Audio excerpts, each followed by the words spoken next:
ఒకప్పుడు ఒక చిన్న గ్రామంలో ఒక చిలిపి కుక్క, ఒక అహంకారమైన పిల్లి ఉండేవి.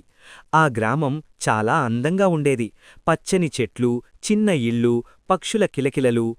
కాని ఆ అందమైన గ్రామంలో ఒక సమస్య మాత్రం ఎప్పుడూ ఉండేది. కుక్క, పిల్లి గొడవలు. కుక్క ఎప్పుడూ పిల్లిని చూసి మురుగుతుండేది. పిల్లి కూడా తక్కువ కాదు, వెంటనే ష్ అని అరుస్తూ తిరగబడేది. వాళ్లు రోజూ ఒకరినొకరు వెంటాడుకుంటూ గ్రామం మొత్తం గందరగోళం చేసేవారు. గ్రామస్తులు కూడా నవ్వుతూ ఇవాళ్ల కూడా మొదలయింది అని అనుకునేవారు. ఒకరోజు మాయ జరిగింది. ఒక సాయంత్రం ఆకాశం నారింజ రంగులో మెరుస్తోంది. పిల్లి ఒక చెట్టు కింద కూర్చుంది. అచాత్తుగా ఒక వెలుగు కాంతి వచ్చి పిల్లిని చుట్టుముట్టింది. పిల్లి భయపడి కళ్ళు మూసుకుంది. కొన్ని సెకండ్ల తర్వాత అది కళ్ళు తెరిచింది. అప్పుడే కుక్క వచ్చి మళ్లీ మురిగింది, భౌ భౌ. అప్పుడు ఆశ్చర్యకరంగా పిల్లి మాట్లాడింది. నువ్వెందుకు నాతో ఎప్పుడూ గొడవ పడతావు? కుక్క షాక్ అయిపోయింది.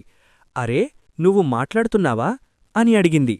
నిజం తెలిసిన క్షణం పిల్లి నెమ్మదిగా చెప్పింది.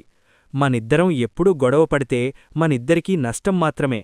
కాని మనం కలిసి ఉంటే మనకు బలం పెరుగుతుంది. కుక్క కొంచెం ఆలోచించింది.